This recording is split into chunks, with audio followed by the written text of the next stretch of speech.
Bonsoir, bienvenue dans After Sunday, l'émission de débrief du MotoGP. Et pour cette première, ce soir, je vais vous présenter les personnes qui vont m'accompagner sur ce premier débrief. Michel Turcot, Alexis Delis, qu'on ne présente plus, les deux journalistes de Moto Revue, Sébastien Poirier, le président de la Fédération française de moto. Et on va tout de suite rentrer dans le vif du sujet avec Michel Turcot. Michel, on débrief avec... La première rubrique, c'est l'image du week-end, c'est Johann Zarco, bien sûr. Bah oui, Johann Zarco, deuxième. Donc c'est son meilleur résultat depuis le Grand Prix d'Espagne 2018. À l'époque, c'était sa deuxième saison, il était sur une Yamaha du Team Tech 3. Donc une superbe course, c'est son 49e podium en Grand Prix, son 8e en MotoGP. Il n'est plus qu'à un podium de Raymond Roche. On rappellera qu'il y en a deux devant lui, Fabio Quartararo qui a 10 podiums et Christian Sarron qui en a 18. Donc la course magnifique, il part de la deuxième ligne, 6e position. Il part en un super départ comme tous les pilotes Ducati, avec leur all-shot device, son moteur et ce système pour... Puis la ligne droite aussi qui aide aussi. Donc super départ, on se retrouve avec les 4 Ducati GP20 en tête au bout de la ligne droite. Johann, il reste derrière Francesco Bagnaia et Jack Miller sur le début. Il double rapidement Miller qui a des problèmes de pneus très tôt, on va dire, dans la course. Il ne sera pas le seul d'ailleurs. Non, il sera pas le seul. On va revenir sur ses problèmes de pneumatiques. Donc il fait 16 tours derrière Francesco Pecco Bagnaia et puis il passe devant. Ensuite, c'est Vinales qui les double. Là, il essaye de s'accrocher à Vinales pendant les 6 tours qui restent. Mais bon... Vinales avait un truc en plus, il a encore mieux géré ses pneus, sur la fin de course il est rattrapé par Joan Mir, il y a une belle bataille et il la remporte, il termine donc deuxième grâce à une moto qu'il a bien exploitée, mais aussi il est premier pilote Ducati devant les deux officiels, donc c'est un super résultat, c'était sa première course avec le team Pramac. On se rappelle que Johann, le Qatar, c'est un circuit qu'il aime, mais c'est son premier podium sur circuit, toutes catégories confondues. Depuis ses débuts en Grand Prix en 2009, il n'avait jamais réussi à monter sur le podium. Avec le team Pramac, il a retrouvé une ambiance familiale, non? Exactement. Il a dit, il se sent aussi bien qu'il était chez Tech 3. Il a une moto Factory, voilà, comme il avait chez Tech 3, même si elle était spec B, on va dire. Donc il a une très bonne moto. Il a le soutien de l'usine. Daligna l'apprécie énormément. Il est souvent dans le box. Il écoute beaucoup. Et ça va au bout et ça fait un super début de saison, quoi.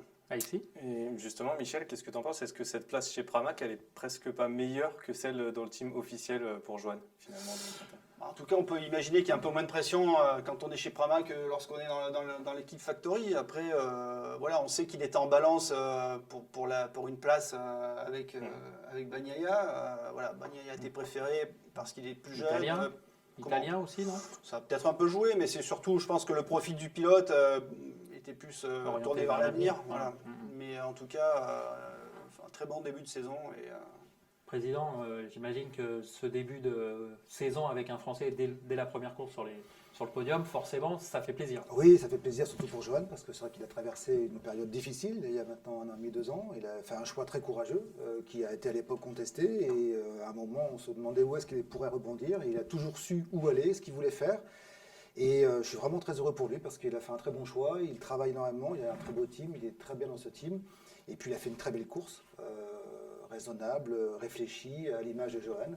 Et donc aujourd'hui, c'est un très beau podium. Moi, je retiens également les 2e et 3e places pendant quelques tours de nos Français. Je pense que ça n'est jamais arrivé dans l'histoire du MotoGP d'avoir 2 Français sur... justement, parce que Michel avait préparé, parce que 2 Français dans les 5 premiers, justement, Michel. On a eu 2 Français en tête d'un Grand Prix, c'était au Mans. Sous la pluie, on se rappelle. C'était en 2007, si je ne me trompe pas. Et ça n'a pas duré. Oui, tout à fait, il y a eu quelques chutes assez rapidement, mais en tout cas, c'est vrai. Et on a eu une seule fois dans l'histoire des Grands Prix, 2 Français sur le podium en catégorie N, en 1954. Ah, très bien. De mémoire, Pierre Monneret et Jacques Collot. D'accord. Voilà. Bon. Et donc ça nous amène à parler aussi de Fabio Quartararo. Voilà, donc on va peut-être dire un petit mot sur ces 2 Français qui terminent dans le top 5. Donc c'était jamais arrivé depuis 2007, c'était au Japon, avec la 2e place de Randy de Pugnier et la 4e place de Sylvain Guintoli, qui était alors un pilote Tech 3 avec des pneus Dunlop. Mais bon, c'était des conditions, une piste humide. Là, c'était sur le sec. Et avant ça, il fallait remonter à 1990 avec Saron et Ruggia à Laguna Seca pour trouver 2 Français dans un top 5. Donc c'est quand même assez rare. C'est un superbe résultat pour les Bleus. Alors bien évidemment, Fabio, il y a un peu de la déception parce qu'il était deuxième aux essais. C'est une Yamaha qui gagne, c'est pas la sienne. Donc on peut imaginer qu'il y a quand même un peu de frustration. Fabio, au bout de 6 tours, il a commencé à avoir des problèmes de grippe à l'arrière. Il a perdu énormément de grippe. Il n'a pas été le seul. Hein. Jack Miller a été dans ce cas-là avec sa Ducati. Valentino Rossi également, qui termine 12e. L'an dernier, en difficulté, il serait peut-être tombé ou il se serait agacé. Il aurait terminé 12e. Là, il s'est calmé. Il a géré. Il a essayé d'adapter son pilotage en utilisant davantage l'avant, en épargnant l'arrière qui glissait énormément à l'accélération. Il sauve une 5e place, il termine à 3 secondes du vainqueur, c'est un super résultat. En tout cas, ça prouve que le travail qu'il a fourni cet hiver avec son psy, justement pour gérer ses émotions et son tempérament un peu colérique, ça porte ses fruits. C'est une place encourageante. Alors voilà, maintenant on l'a dit, c'est une Yamaha qui a gagné, c'est pas la sienne, c'est son coéquipier. Donc on verra un petit peu comment ça peut l'affecter. Voilà. En même temps, dès ce week-end, ils vont se retrouver là-bas, donc ça sera intéressant de voir la revanche. Ceci étant, il est quand même sur la moto qui gagne, donc c'est plutôt positif. C'est-à-dire qu'il est dans le bon team, comme Johan. Donc on a 2 Français qui ont 2 belles motos, et ça c'est plutôt rassurant et plutôt de bon augure pour le reste de la saison. Comment on peut expliquer ces problèmes de pneumatiques? Est-ce que c'est les conditions qui étaient différentes des essais? Alors ça, Bagnaia qui a eu aussi lui des petits problèmes de grippe sur la fin de course, estime que les conditions étaient, tu l'as dit, différentes. On a eu beaucoup de vent l'après-midi. D'ailleurs, à un moment donné, on s'est demandé si les courses pourraient avoir lieu. Finalement, le vent affaiblit en soirée, mais la piste était plus fraîche que pendant les essais et même que pendant les tests. Il y avait peut-être un peu plus de sable, donc est-ce que ça a affecté les réglages? Voilà, bon, ça c'est des paramètres et des facteurs qui vont être analysés cette semaine avant la prochaine course. Ouais, ils vont préparer. De toute façon, en plus, c'est ce que tu disais. Là, dès le week-end prochain, on remet le couvert sur la même piste. Donc là, on va avoir confirmation ou infirmation des résultats qu'on a eu hier au soir. Ça, Alors, c'est clair. pour conclure sur nos 2 Français, on a une question d'un Déjà, internaute. c'est bien, vous êtes réactif, c'est très bien. Continuez. Philippe de Nancy qui nous demande tout simplement est-ce qu'on peut avoir un Français champion du monde cette année? Je crois qu'on va pas aller trop vite, mais Oui, je pense que c'est déjà ce qui a un petit peu moins participé à l'écroulement de Fabio l'an dernier, c'est que dès la 2e de Jerez, on lui parlait déjà du titre de champion du monde. Je pense qu'il va falloir aller un petit peu moins vite en affaires, non, Michel? Oui. Après, il est clairement un candidat au titre. Voilà, il a la pression qui va avec. Hein, il est dans une équipe officielle. Il a remplacé Valentino Rossi. Il a gagné 3 grands prix l'an dernier. Seul Morbidelli a fait aussi bien. Même si la fin de saison a été très compliquée, mais pour des problèmes qu'on connaît, hein, une Yamaha qui était en difficulté techniquement. Donc oui, il peut. C'est un candidat au titre, mais il n'est pas tout seul. Quoi. Voilà. Quant à Johan, sur le papier, dans une équipe satellite, on n'est pas candidat au titre. Mais voilà, il peut très bien devenir le leader de chez Ducati, où il n'y a plus vraiment de patron aujourd'hui, et avoir le soutien d'Alligna pour. Enfin, en tout cas, s'il confirme qu'il peut être leader des pilotes Ducati, il aura le soutien pour se battre devant, c'est sûr. C'est ce que vous disiez tout à l'heure, Président, c'est le fait d'avoir effectivement un environnement qui lui est plus adapté, et puis de 2 Français dans 2 bonnes structures. Oui, voilà. En tout cas, on les a vus tous les 2. En tout cas, Johan totalement à l'aise cette année. Donc, je pense qu'on a aujourd'hui 2 Français qui seront, je pense, sur le devant de la scène du MotoGP et peut-être en effet un premier titre de champion du monde. En tout cas, c'est tout le mal que l'on peut leur souhaiter. Et on a quand même aujourd'hui une première qui s'annonce quand même très très bien. On passe au top, Michel, sur ce Grand Prix. Le top, c'est Maverick Viñales. Hein, non seulement il gagne, mais en plus il gagne avec la manière, on va dire. Et c'est vrai que moi, le premier, on ne l'attendait pas à dominer comme il l'a fait. Hein. Alors on sait qu'en 2017, quand il arrive chez Yamaha, il avait gagné les 2 premières courses. Il s'était effondré après, donc c'est pour ça qu'on va garder un petit peu de mesure par rapport aux perspectives qu'on Est-ce que aussi, quelque part, c'est pas un moyen aussi de marquer son territoire par rapport à Fabio qui arrive, tu vois, sachant que lui, maintenant, c'est entre guillemets la valeur référence du team, tu vois. Oui, alors il y a 2 choses. Hein. Déjà, lui, Rossi n'est plus là, donc il prend plus de place. Je pense que Rossi pour lui, c'était pesant. Là, voilà, il se sent plus chez lui, on va dire, dans cette équipe. Il a peut-être un peu plus de soutien aussi, plus de confiance des Japonais et de l'encadrement de l'équipe. Sa vie aussi personnelle a changé. Il s'est marié. Il a, voilà, sa femme va être, il va être papa. Donc on sent qu'il est beaucoup plus calme. Enfin voilà, moi pour l'avoir rencontré cet hiver à l'entraînement à Alès justement, voilà, j'ai senti quelqu'un de beaucoup plus serein. Apaisé peut-être. Voilà. En tout cas, il fait une course extraordinaire parce que très intelligente. Il est resté derrière Fabio, là encore, en pensant à la gestion de ses pneus. Il a attaqué au bon moment. Et quand il passe au bon endroit pour tout de suite faire le break et pas être rattrapé immédiatement par les Ducati. Puisqu'on sait que la Yamaha, son problème, c'est de se retrouver en bagarre avec des Ducati. C'est toujours compliqué de se faire redoubler au frein, etc. Donc là, il a réussi à faire le break au bon moment et puis il a géré sa course. Quand il double au 15e tour, il prend la tête. Il avait un 10e d'avance quand il double et le tour d'après, il a 6 dixièmes. Dans un tour, il fait ce break d'une demi-seconde et voilà, il a la victoire en poche. Un autre top? Alors un autre top, pour moi c'est Joan Mir. Parce que Joan Mir, on l'a pas vu du tout aux essais. Il était en difficulté, le champion du monde en titre. Problème de sensation sur sa moto. Il se retrouve loin sur la grille. Et puis en course, il est là, il fait le boulot. Comme Vinales avec Fabio, il utilise son coéquipier pour faire un bon début de course en gérant un petit peu ses pneus. Parce qu'on n'attendait plus, vu la physionomie du début de course, on voyait plus Rins que Mir. Oui, Rins qui il était loin en plus. Rins s'était classé 4e en 2019, puisqu'on sait que l'an dernier il n'y a pas eu de course au Qatar. Donc on attendait effectivement Rins. Mais bon voilà, encore une fois, Mir, il construit. Il sait pas. Il est intelligent ce pilote, quoi. Il n'est peut-être pas aussi brillant comme ça, mais il gère sa course entre le premier et le dernier tour. Et bon, il est mal récompensé. Alors, il se rate ou pas sur le dernier virage? Alors lui, il a expliqué qu'il ne se ratait pas. Il a dû forcer pour revenir, même s'il a utilisé une Rins qui était aussi mal partie. Parce qu'ils ont eu, contrairement au Ducati, leur all shot device fonctionne quand même beaucoup moins bien. Donc début de course compliqué, comme c'est souvent le cas d'ailleurs chez Suzuki. Mais en fin de course, pour avoir forcé pour revenir, son pneu arrière était, lui, bien fatigué. Donc la seule solution pour ressortir du mieux possible de ce dernier virage, c'était vraiment d'aller chercher loin, de redresser la moto et de pouvoir accélérer sur la partie centrale du pneu. Et bon, face au Ducati, ça l'a pas fait. Ouais. Mais bon, il termine 4e à 1,5 seconde du vainqueur. C'est quand même un super résultat. L'an dernier, le premier Grand Prix, il n'avait pas terminé. Est-ce que c'est pas un pilote sous-coté, Joan Mir? On sait qu'à la conférence de presse avant le week-end, tous les pilotes l'ont cité comme favori au titre parce que c'est le champion en titre. Mais je ne sais pas ce que tu en as pensé, Michel.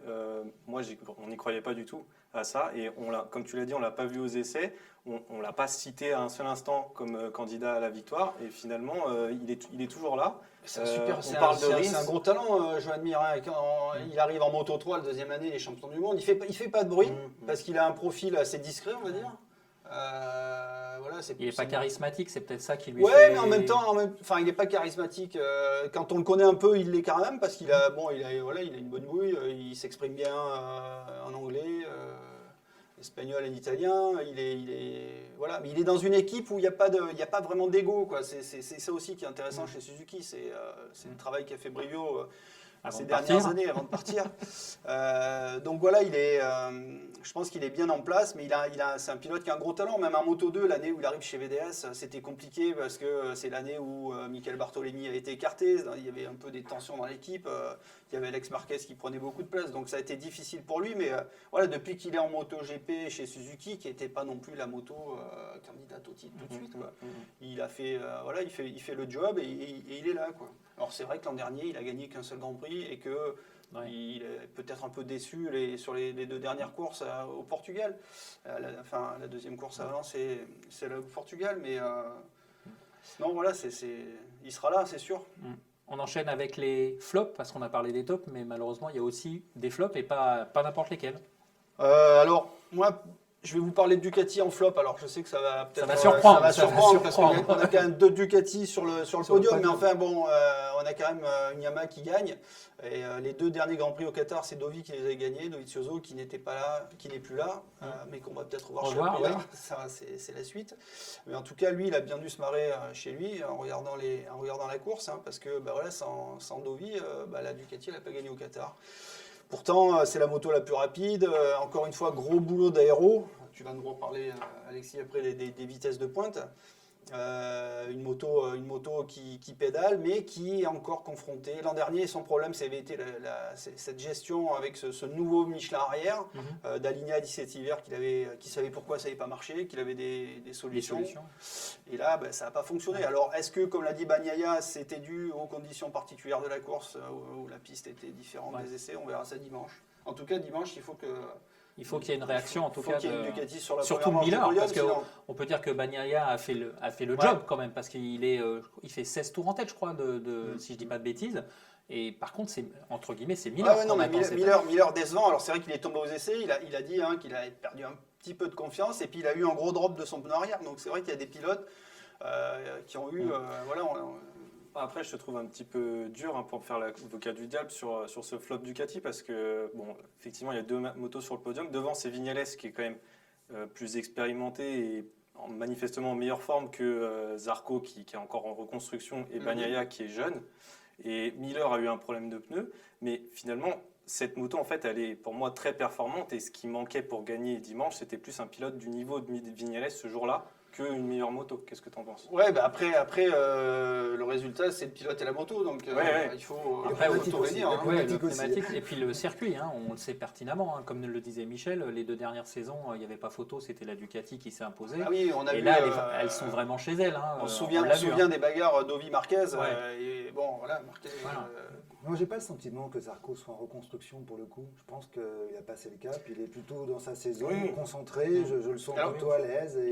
Et sincèrement, je crois que ce qui lui est arrivé, l'épisode KTM, est définitivement derrière lui. Et je le sens plutôt tourné vers l'avenir. Oui, ça c'est Donc, sûr, c'est le cas. non, mais après, on est il a au début encore- de cette phase-là, quoi. Il le dit lui-même, il a encore une marge de progression doute, importante bien sûr. avec la C'est plutôt Ducati, rassurant, puisqu'on bien sûr. on rappelle que la Ducati, il a découvert l'an dernier, Tout à c'était fait. une GP19, donc une moto de l'année précédente. Hein, on dira, bon, aujourd'hui on parle de GP20 parce qu'il n'y a pas eu de développement moteur. Oui, Donc c'était les gelé. motos de Ouais. cette année sont identiques en termes de moteur que celles de l'an dernier. Mais voilà, il dit qu'il manque encore un petit peu de confiance dans le train avant pour avoir la vivacité que peut avoir un Bagnaia sur des entrées de virage. Donc c'est effectivement encourageant pour la suite. Bon, Avant Un de autre. conclure cette page, une question de Mathieu qui nous demande sur quel circuit les Français vont être le plus en difficulté. Alors, ça ne sera pas les mêmes certainement pour Johan et pour Fabio. C'est lié aux caractéristiques de leur moto. Qu'est-ce Ouais, que- alors on pourra poser la question à Johan. Il a parlé du Sachsenring, qui est le circuit le plus sinueux, le plus court du championnat. Donc c'est vrai que là, de toute façon, ça correspond à la physionomie Voilà. de la course. Au Qatar, ils sont à l'aise dans les lignes droites et dès que dans le sinueux, comme le disait Michel, en un tour, il met 6 dixièmes à tout le monde, Vignales, et voilà, c'est là où ils ne peuvent pas suivre. Après, pour ce qui concerne Fabio, ça va dépendre un petit peu des performances de la Yamaha. L'an dernier, les grosses difficultés ont été sur des circuits où il y avait peu de grippe, comme Brno, des circuits très rapides comme l'Autriche. Donc voilà, ça va dépendre un petit peu de l'évolution aussi de la moto et de comment cette gestion pneumatique qui, on le voit encore, c'est aujourd'hui la clé de la réussite Ouais. et de la performance. C'était le cas l'an dernier et ça l'est toujours cette saison. Ou de la contre-performance pour le coup. Ou de la contre-performance. Tiens. C'est vrai que ça tient à pas grand-chose. Et aujourd'hui, voilà, il faut avoir les bons réglages. Et puis après, il faut avoir un pilote qui va être capable de s'adapter, d'avoir l'intelligence de se dire, bon, ben là, si je fais comme ça jusqu'au bout, ça va pas le faire. Donc il faut que j'arrive à utiliser plus, faire la différence plus sur les freins parce que je peux pas accélérer. Donc c'est vrai qu'aujourd'hui, le MotoGP, il faut vraiment être... La finesse. ouais. Ouais, le Hyper président complet, parlait quoi. de contre-performance, il y en a une autre belle aussi, c'est Honda ce week-end. Ah bah oui, Honda, alors, on va être un peu... Indulgent. indulgent avec Paul Espargaro, c'était sa première course avec cette moto. Bon, il termine 8e, il est pas si loin que ça à l'arrivée. Il doit être à. Et puis, Je vais noter. enfin bon, 10 secondes, quelque chose comme ça. Paul Espargaro, Ouais. il faut qu'il profite des grands prix sans marquage, je dirais, parce Voilà, qu'après il mais, aura la enfin, pression. encore une fois, voilà, Nakagami est tombé, Alex Marquez est tombé, Bradel termine 11e. Bon, il est remplaçant, pilote d'essai, mais en tout cas, une fois encore, on voit que sans Marquez, le HRC est perdu. Alors, moi, j'ai été surpris. Je m'attendais à voir Marc débouler au Qatar. On l'a vu s'entraîner avec la Honda La CV 213, là, voilà, S. S. On l'a vu s'entraîner à Barcelone. Il y a peu d'infos qui à sont sorties en Portimao. fait de ces tours Mais de de toute façon, chez Honda, c'est quand même, ils ont une communication assez particulière. Oui, Voilà, parce après, que- on sait aussi qu'il y a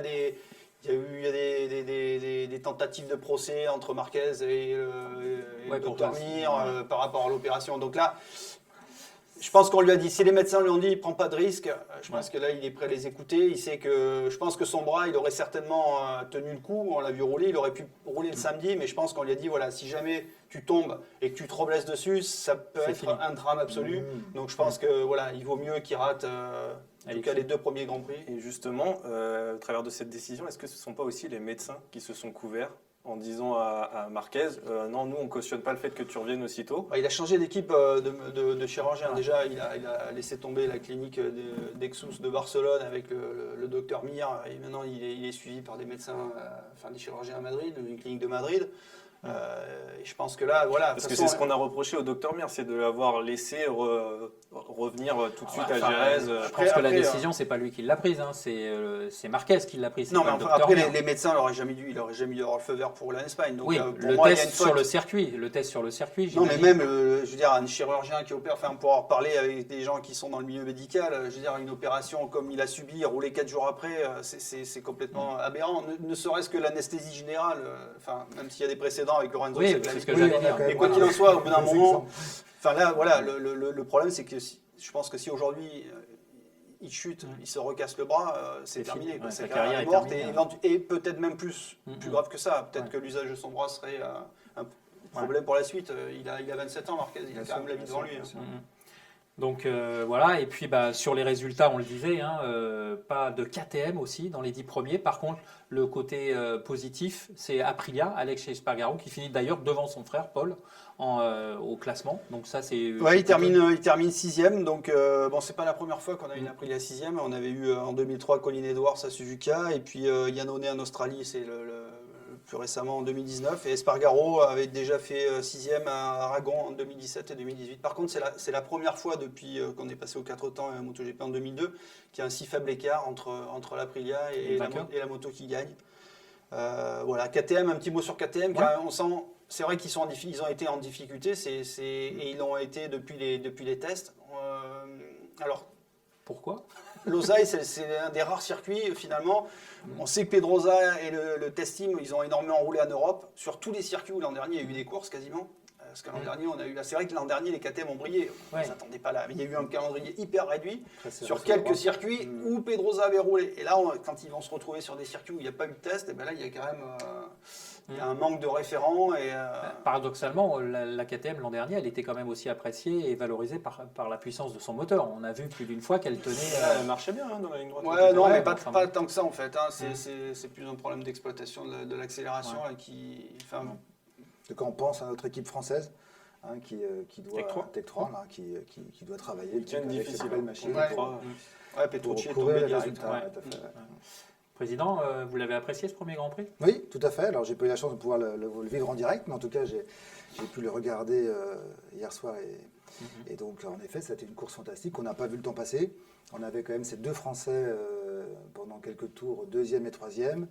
On sent que les machines, les performances sont très resserrées. Je pense que le travail qui est réalisé par la Dorna pour faire en sorte d'organiser ce Grand Prix avec la FIM, ces Grands Prix, est compliqué, parce que la crise sanitaire, elle nous touche. Et dans le quotidien, organiser des courses internationales, je peux vous assurer que c'est très compliqué. Et moi, je félicite la Dorna et la FIM, et évidemment tout le staff, d'avoir su créer cette bulle sanitaire autour des Grands Prix. Parce que grâce à eux, on a la chance d'avoir de très beaux Grands Prix. Et puis, on va avoir une très belle saison qui a débuté ce week-end. Et c'est pas simple, parce que c'est beaucoup de contraintes. Quand on connaît un petit peu la vie des teams, c'est une bulle sanitaire. Ça veut dire qu'on est enfermé, qu'on n'a pas le droit de sortir, qu'on est quand même contraint. Et donc, vivre ça pendant des semaines et des semaines, et ça va être quasiment toute la saison. Alors après, il y a ceux qui voient du positif. Il y a des pilotes, notamment Zarco, échangé sur le sujet avec lui.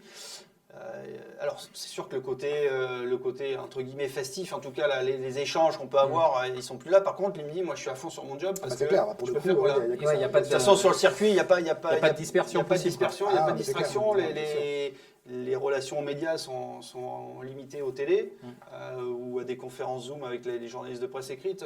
Il faut l'accepter, il faut l'anticiper parce que c'est pas, à mon avis, simple à vivre sur un temps long. Et en tout cas, moi je me félicite d'avoir pu visionner un si beau Grand Prix. Voilà. Alors justement, le Grand Prix, il a fait une audience superbe sur Canal+, puisqu'il était diffusé en clair, 1,4 million en moyenne, donc avec des pics à 1,6 million. Donc ça, c'est une bonne nouvelle. Président, maintenant on va s'attarder un petit peu plus sur votre rôle parce que vous avez pris vos fonctions en fin d'année, hein, octobre, voilà, fin d'année dernière. Et tout de suite, vous avez posé un cadre en disant que vous vouliez relancer la filière vitesse française.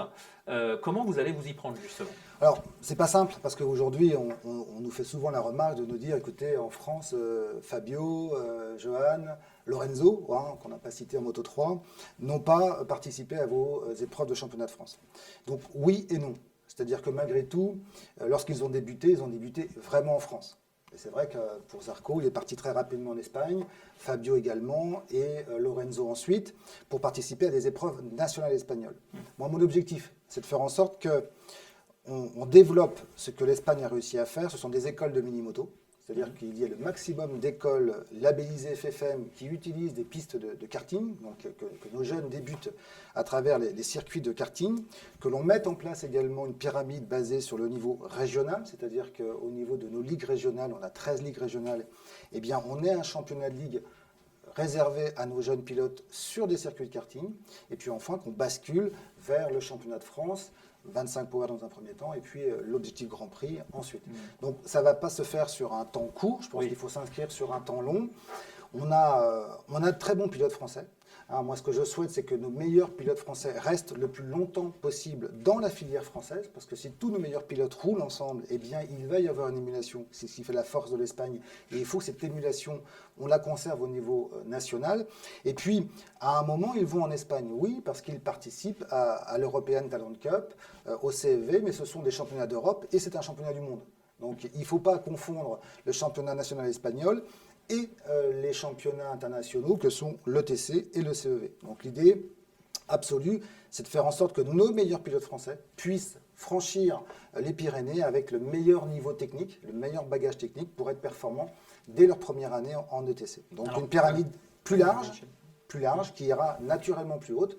Donc aujourd'hui, un temps sur le développement des écoles, un temps sur le développement de l'échelon régional à travers l'utilisation plus massive des pistes de karting. Alors, c'est vrai que le Covid n'aide pas beaucoup au déplacement, mais est-ce qu'on ne pourrait pas imaginer, à l'heure de l'Europe, avoir des échanges et des collaborations entre fédérations nationales européennes, justement pour alors mettre à disposition peut-être des circuits, organiser des courses communes? Est-ce que c'est pas envisageable? Moi, je rencontre mes homologues italiens et espagnols. Hein. D'ailleurs, l'idée, c'est d'aller voir ce qu'ils font pour comprendre comment est-ce qu'on pourrait demain avoir autant de pilotes en masse sur les Grands Prix.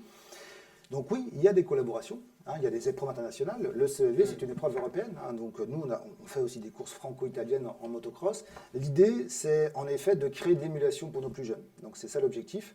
Et ça passera par la base. La base, ce sont nos clubs. Il faut qu'on duplique ce que l'on réussit à mettre en place en motocross, par exemple, qui est une très belle filière, avec des écoles, un circuit, de la récurrence sur les entraînements, et puis faire en sorte qu'il y ait de l'émulation. C'est-à-dire que quand tous nos meilleurs pilotes français jeunes rouleront sur les pistes de karting, ils sauront demain franchir le cap de l'European Talent Cup.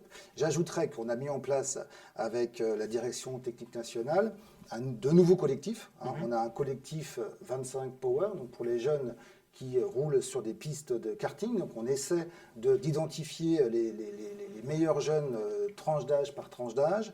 On a mis un collectif également en place sur la catégorie Objectif Grand Prix avec Alexis Masbou qui suit les 4-5 meilleurs pilotes pour les prendre en stage sur 2-3 sessions de stage avec ces meilleurs pilotes français pour justement les former.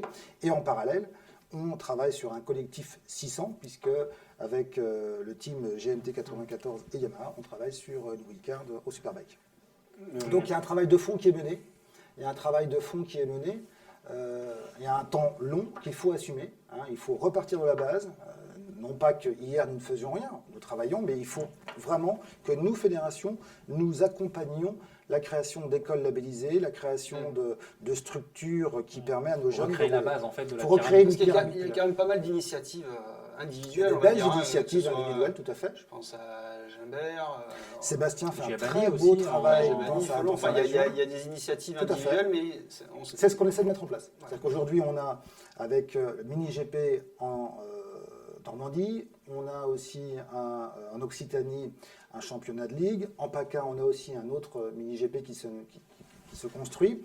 Donc l'idée, c'est de mettre tout ça en cohérence, parce qu'en effet, il y a des initiatives entre guillemets privées de clubs. Sébastien Gimbert en est vraiment l'exemple absolu. Moi, j'ai eu l'occasion d'aller le voir sur site. Il fait vraiment du très très bon travail. C'est comment faire en sorte qu'il y ait une cohérence d'ensemble.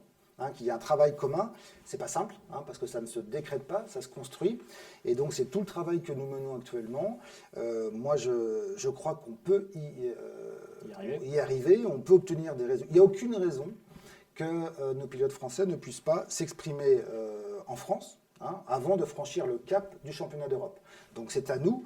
Alors évidemment, l'Italie, l'Espagne a une industrie, c'est clair, notamment moto, mais nous avons aussi une industrie. Je veux dire, on a Total, on a Michelin, on a Motul, on a de très très grands acteurs forts de la filière sport mécanique. Donc c'est à nous de se fédérer, de vendre un pré-projet, un projet construit avec, encore une fois, c'est une pyramide.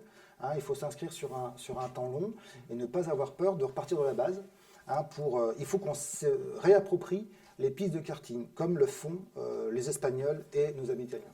Vous avez parlé de Minimoto, il y a un championnat international qui a été lancé à l'initiative de la Dorna.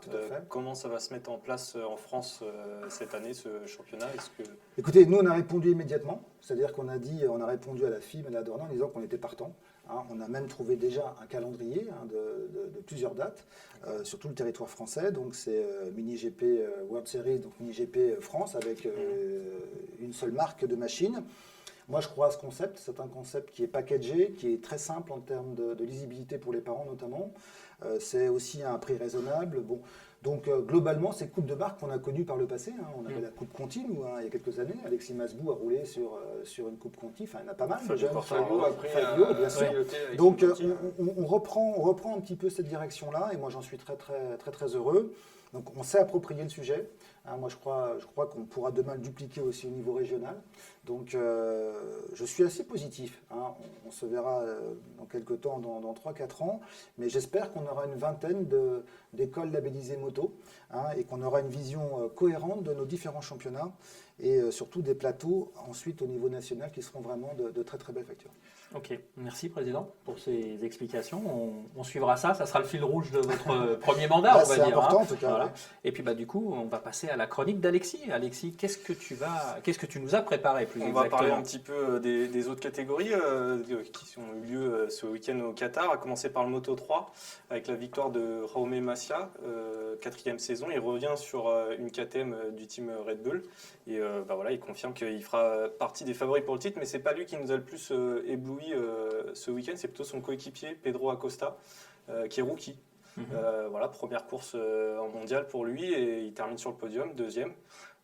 Sacrée performance. La dernière fois qu'un rookie a fait aussi bien, c'était Canonchu, c'est turc, vous m'excuserez, qui avait gagné à Valence pour sa première course, où il avait carrément gagné. C'était déjà d'ailleurs le team d'Aki Ayo. Et puis pour compléter le podium, Darren Binder, qui lui aussi confirme qu'il faudra compter sur lui cette saison, un podium en moins d'un dixième, donc une superbe course Moto 3 au Qatar. En Moto 2, Sam Loves, il n'a pas tremblé, il a confirmé ses excellents essais, il a dominé tout le week-end et il s'impose en patron avec plus de 2 secondes d'avance sur Rémi Gardner. Rémi Gardner qui sera aussi, je pense, au rendez-vous cette saison. Voilà, solide deuxième, belle remontée en course. Encore un pilote Ayo. Encore un pilote Ayo, super week-end pour Aki Ayo. Sam Love, c'est l'année ou jamais, non quand même? Ça fait un moment qu'il passe à côté quand même. L'an dernier, il est revenu, depuis qu'il est chez VDS, lui aussi il fait partie de ces pilotes pour qui devenir père de famille, il y a ceux qui prennent 2 secondes et il y a ceux qui les gagnent. Il fait partie de ceux qui les gagnent. Et puis la troisième marche du podium, elle est revenue à Fabio Ginantonio qui est venu battre Marco Bezzecchi sur la ligne et qui a rendu un bel hommage à son ancien patron disparu. On a pensé pour lui, Fausto Gresini. Un petit mot sur les rookies aussi en MotoGP dont on n'a pas parlé. On a 3 rookies cette année, tous les 3 sur Ducati. Et Enea Bastianini qui s'est offert un joli top 10 pour sa première course en MotoGP. Belle performance de l'Italien du team Avintia. Et Jorge Martin aussi s'est montré, du moins en début de course. Un départ canon. Premier départ en MotoGP, il était 14e sur la grille. Il est 4e au premier virage. Alors, est-ce que c'est lui ou est-ce que, comme le disait Michel, c'est l'électronique Ducati qui est très performante? Alors, c'est sûr que le All Shot Design Ducati est performant. Là, oui, voilà. Après, il est beaucoup plus performant que chez Yamaha, puisque Franco Morbidelli, lui, il a fait toute sa course avec l'arrière enfoncé, une course d'amortisseur réduite à sa plus simple expression. Et d'ailleurs, un problème dont ils ont eu connaissance sur la grille avant qu'ils partent, et ils n'ont pas pu le résoudre. Voilà. Il a dû partir comme ça. Il a Donc carrément ça, fait c'est la vraiment course comme dommage. ça, avoir des points. Donc, Le record du week-end, Oui. on l'a évoqué. Il est à français demi-mot. Il est encore français, Johann Zarco. Premier pilote à passer la barre des 360 km/h en MotoGP. Ça commence à faire vite. 362,4 en FP4. Sachant que les meilleures vitesses de pointe sont attendues au Mugello. Ouais. Ça promet. Est-ce qu'on va pouvoir aller... Ce qui est surprenant, parce qu'au 370? Mugello, en plus, la ligne droite, elle remonte un peu. Après, ça fout la trouille, parce que Mugello, on se souvient, Marquez, au bout de la ligne droite, est-ce qu'on a une bosse? Ça déleste quand ça retombe Nakano les aussi. plaquettes. Ouais, Nakano, c'était un problème de pneus. Oui, aussi, mais enfin, Bridgestone. Et c'est lui, le genre d'accident qui Ouais, doit ouais, non, mais survenir Nak- maintenant. Hein. Nakano, c'était au milieu de la ligne droite. Ouais. Marquez, quand il tombe, il est où? Et Il est Pierrot là-haut. Oui, aussi. il est au Je sais frein. pas si Ouais, tu et te Pierrot, souviens, exact, oui, bien sûr, bien comme sûr. Marquez, il avait eu très chaud. Mais sincèrement, avec ces vitesses qu'on atteint maintenant, il va certainement se poser un jour ou l'autre le problème de la résistance et de l'échauffement des pneus. On va y arriver, hein. Après, ces problèmes de sécurité, on les a. Enfin, c'est quelque chose qui est récurrent. Rappelle-toi qu'on est passé aux 800 parce qu'on trouvait que les 990 ça allait trop vite. Bien sûr, Finalement, les pendant 800 la ça aussi. Donc c'est vrai que. Et elle passait Il faudra trop vite. réglementer pour diminuer la vitesse, à mon avis. à un moment Ouais, ou à un autre. après, de quelle manière Ouais, c'est toujours compliqué. Bon, Allez, en tout on cas, poursuit, chez Alexis. Michelin, on assure Ouais. qu'il n'y a pas de souci à ce niveau-là. Une nouveauté cette année, vous n'en avez peut-être pas aperçu, mais au niveau des tracks limites. Alors, on parle beaucoup des pilotes qui ne doivent pas mordre sur la partie verte, sortir de la piste sous peine d'être pénalisés. On a eu beaucoup de pénalités l'année dernière dans les trois catégories. Fabio a frôlé la correctionnelle d'ailleurs. Il a été averti. Hein. Il a eu un avertissement en course, exactement. Hein. Et puis on se souvient surtout qu'à Misano, il avait perdu le podium à cause de ça. Alors auparavant, c'était surveillé par tout un tas de caméras hyper précises. Ils ont changé de système. Maintenant, il y a des capteurs de pression directement implantés dans le sol, dans le circuit. Donc, quand un pilote mord au-delà du vibreur, ça s'allume directement. Donc, il n'y a même plus de jugement humain derrière. C'est encore plus efficace. Comme au tennis pour le LED de l'engagement, quoi. Exactement. Ouais, mais si tu passes la roue avant, ça détecte pas du coup. Si tu elle touche passes pas le juste sol, en roue arrière, tu oui, sais, oui, sur oui, le vibreur. faut pas poser ses roues. Faut pas poser la ses roue, roues, tu vois. Non, mais exactement. quand tu coupes une chicane, tu passes l'avant, ça peut fonctionner, quoi. Ouais, à mon avis, il va y avoir des. En tout cas, il n'y a pas eu de futures soucis ce week-end, polémiques. Ouais, il n'y a pas eu de soucis, mais. Il n'y a pas eu de souci non plus surveiller. avec la météo, mais c'est pas passé loin. On a eu un dimanche très venteux et on se souvient surtout qu'il y a 10 jours, pendant les essais hivernaux, il y a une journée qui a été complètement gâchée à cause du sable. C'est un problème un petit peu récurrent au Qatar. On se souvient aussi que la course avait eu lieu lundi en 2009 à cause de la pluie. Ouais. On croise Là, les c'était doigts un gag, pour que ce week-end, on ait un Grand Prix qui ait bien lieu le dimanche. Il y a eu des séances de qualification annulées aussi à cause d'inondations. Voilà.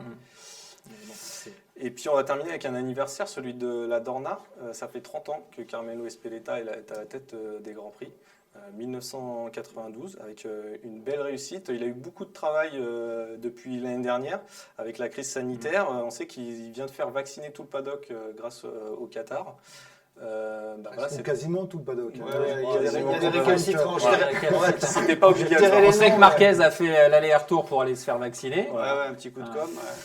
En tout cas, cette situation, elle n'est pas évidente, notamment pour tous les promoteurs avec qui la Dorna travaille pour organiser des grands prix à huis clos. Président en France pour les promoteurs, pas seulement Claude Michy en MotoGP, mais de toutes les courses, cette situation, notamment le FSBK ce week-end qui était à huis clos, c'est pas évident à gérer. Non, c'est compliqué évidemment. Donc nous, on a réussi à obtenir l'accord du ministère des Sports et ensuite de la préfecture de la Sarthe. Et on a travaillé avec l'organisateur, donc l'ACO, pour organiser cette ouverture du championnat de France Superbike à huis clos, qui a été d'ailleurs un très très beau succès en termes de nombre d'engagés, en effet. Oui, c'est compliqué. C'est extrêmement compliqué. Ce qui est très difficile, c'est qu'on doit toujours se projeter à 2 mois, puisque nous, on dépose nos dossiers, enfin nos clubs déposent des dossiers pour des manifestations, enfin il y a 2 mois d'instruction de dossier, et donc il faut qu'on se projette aujourd'hui sur les manifestations du mois de mai, du mois de juin, et dans un temps incertain. On ne sait pas s'il y aura ou pas des spectateurs, on ne sait pas s'il y aura des jauges, si on est autorisé en spectateur, on ne sait même pas si on pourra organiser. Donc il y a un instant T qui est l'instant où on engage les frais, et beaucoup de frais. Et c'est là que c'est compliqué pour nos clubs. Donc nous, aujourd'hui, on apporte un soutien massif à tous nos clubs organisateurs, c'est vraiment l'objectif, parce qu'il faut qu'on ait un calendrier à offrir à nos pilotes. En vitesse, on a la chance d'être sur un circuit fermé, où l'économie générale de la manifestation peut se baser sur les engagements des pilotes, puisque ce sont les pilotes qui font l'économie de la manifestation. Donc on peut organiser 100 spectateurs, en tout cas en championnat de France.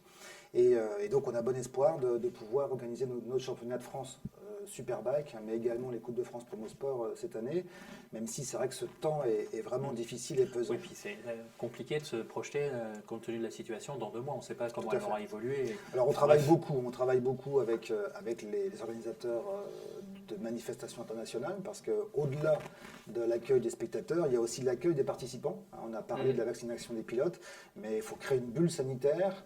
S'il n'y a pas de bulle sanitaire, on part sur une septaine de tous les pilotes, de toutes les équipes, etc., des journalistes. Donc il y a vraiment un travail considérable qui est mené par tous les organisateurs. Moi, je tiens à les féliciter, parce que c'est vraiment beaucoup de difficultés, beaucoup de stress et beaucoup d'angoisse.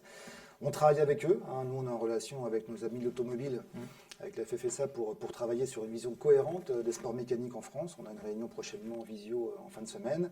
Claude Michy est évidemment au cœur de ce travail avec la CO. Et je pense que l'objectif, c'est évidemment de faire en sorte qu'on ait un Grand Prix de France mi-mai, parce que ça serait quand même très frustrant d'avoir d'aussi beaux champions et de ne pas pouvoir les accueillir voir à au domicile. Mans. Ça, Voilà. c'est clair. A priori, on aura un championnat nettement plus cohérent, en tout cas, que ce qu'il a été l'an dernier, même si on peut avoir toujours des surprises de dernière minute, puisque a priori, Carmelo Speletta a l'assurance de tous les promoteurs d'organiser leur épreuve, même à huis clos. Donc, Bien ce sûr, qui tout n'était à pas fait. le cas l'an dernier, Tout c'est à pour fait. ça qu'on a eu en fait un championnat réduit sur quelques circuits qui pouvaient jouer le jeu. Et là, Tout à cette fait. année, il y a des garanties. Tout à fait. Donc aujourd'hui, on a la chance sur le Grand Prix vitesse d'avoir une certaine forme de calendrier qui est quasi définitif ou qui est définitif, ce qui n'est pas aussi simple sur d'autres championnats du monde. Je pense on avait un sidecar cross par exemple qui a été annulé et qui devait être organisé à Brou. On a d'autres épreuves internationales qui devaient être organisées en avril et au mois de mai, qui sans doute peut-être n'auront pas lieu. Je ne parle évidemment pas du Grand Prix, mais je parle du trial et du mondial de sidecar. Après, il peut y avoir aussi des problèmes de circulation. Quand on est sur un championnat international, on peut très bien avoir des frontières qui se ferment. On le voit. Exactement. C'est toute la difficulté. Alors, je ne suis pas inquiet pour le Grand Prix, parce qu'en effet, il y a une bulle sanitaire, compte tenu des enjeux, qui pose aucun problème. C'est un peu plus difficile sur des championnats qui sont moins médiatisés. On a un championnat de France jeune motocross 65-85, de jeunes de toute l'Europe. Le problème, c'est pas vraiment le huis clos, c'est comment faire en sorte pour être certain que ces jeunes puissent venir en France. Et donc, ça veut dire respecter la septaine en arrivant en France. Bon, oui, les transferts inter-pays sont évidemment très compliqués. J'ajouterais, si vous me permettez, cher Alexis, il y a quand même un pilote français en Moto 3, première course, rookie. Lorenzo Felon, qui a fait sa première course en Moto 3 et qui, j'espère, constituera l'avenir de la moto française. Et donc, on lui souhaite une belle saison. C'est sa première saison, je crois qu'il ne faut pas lui mettre de pression. Il est vraiment là pour apprendre. Il a un contrat de 2 ans d'ailleurs. Tout à fait, donc je pense qu'il faut laisser grandir sereinement, tranquillement et voir tout ça l'année prochaine. On va passer aux rapidement questions parce avec qu'on les- est déjà un peu long. Je sais que vous êtes nombreux à être derrière les écrans, mais il faut tenir le temps. Donc on va passer directement aux questions s'il y en a, Alexis. Et je Oui, crois qu'il y en a pas mal. Une petite question de Thomas qui nous demande quid de l'accompagnement financier des jeunes pilotes français. On sait que la FFM aide tous les ans un certain nombre de pilotes. Quels sont-ils, à quelle hauteur? Alors ça dépend, il y a une grille, qui a été revue d'ailleurs cette année. On essaie de tenir compte du projet sportif des pilotes, donc on accompagne en European Talent Cup et on accompagne aussi en CEV Junior Prémoto 3, donc en Espagne, sur le championnat du monde. Donc on accompagne 3 ou 4 pilotes dans ce cadre-là. On accompagne aussi d'autres jeunes pilotes sur le Super Sport 300, sur le Super Sport 600, puisqu'on a la chance d'avoir aussi des pilotes qui performent dans ces catégories. Il nous arrive aussi d'accompagner des teams. Le team de Christophe Guyot en Super Sport 600, on l'accompagne. Le team de Flambeau, on l'accompagne également. Donc on essaie d'avoir une vision cohérente du dispositif, d'où l'importance aussi de construire un projet avec le collectif Oui, qu'on met pour en nourrir place, toutes ces pour structures, justement finalement. qu'on essaie d'alimenter et de travailler ensemble. Après, la fédération ne peut pas financer les saisons de tous nos sportifs français. On a une quinzaine aujourd'hui de jeunes qui participent à des championnats d'Europe, championnats du monde, sur toutes les catégories vitesse. Je ne parle que vitesse. Les saisons en vitesse représentent une certaine somme, ça coûte relativement cher. Donc nous, notre travail à nous, c'est de faciliter, c'est de participer, c'est d'accompagner, mais on ne peut pas se positionner comme étant la structure qui finance une saison. C'est pas possible.